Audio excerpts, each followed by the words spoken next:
আসসালামু আলাইকুম বন্ধুরা, আপনারা কেমন আছেন? আশা করি ভালো আছেন। মুই আপনাদের দ্বারা ভালো আছি। তাই আজকে ঈদের তৃতীয় দিন, তাই তৃতীয় দিন বাপের বাড়ি না এরকম কী খাওয়ায় এই ভিডিওটা আপনাকে দেখাইতে চাইলাম।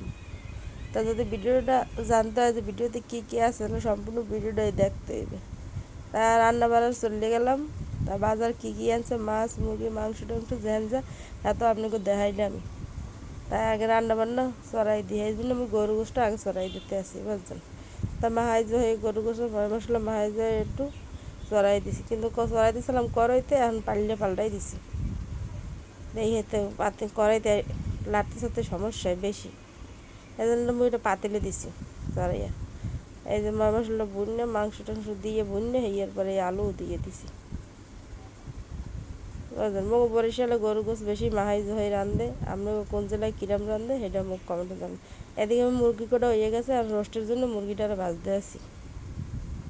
তা আমার রোস্ট রান্না কেমন হয়েছে এটা একটু কমেন্টে জানাইয়েন, যে সঠিকভাবে রোস্ট রান্না হয়েছে কিনা। আর আমার মতো আপনারাও রান্ধে খাইয়েন। এদের রোস্টটা একটু ভালো করে ভাজতে হইবে, এই জন্য আমি খুব ভালো করে রোস্টটা ভাজতে আছি। রোস্টটা আমার কিছুটা ভাজা হয়েছে, আর কিছুটা দিয়ে ভাজতে আছি আর কয়টা। আর রোস্টের মশলা বোনা করুন, বুঝছেন।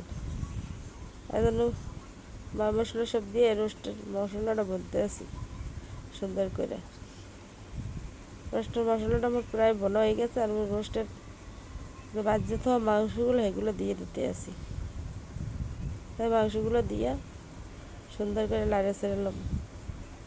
এই যে সুন্দর করে লাড়ে ছেড়ে বুনলে এবার জল দিয়ে দিন, জল কি মানে দুধ দিয়ে দিন। এটা হলো গরুর দুধ। তাই পেঁয়াজ বেস্তা হয়ে রাখছি, রোস্টটা হয়ে আর আগে আগে পেঁয়াজ বেস্তাটা দিয়ে দিন, আর ঢাকনা দিয়ে দিন। তাই একটু চিনিও দিয়ে দিলাম।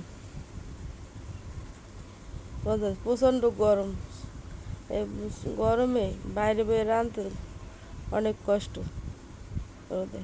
আর এই বড়টা কাতল মাছ আনছে, কাতল মাছটা কুটতে লইছি, আর এটা ভাজে লইলাম, এটার মশলা বলতে আছি।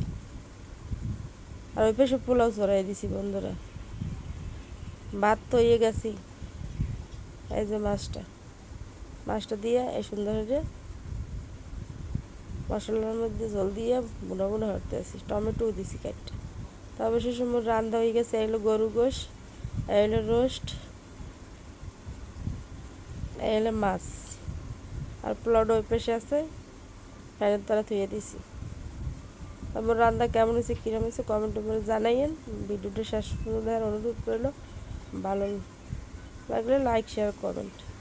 এই ভিডিওটা শেষ করতে চাচ্ছি।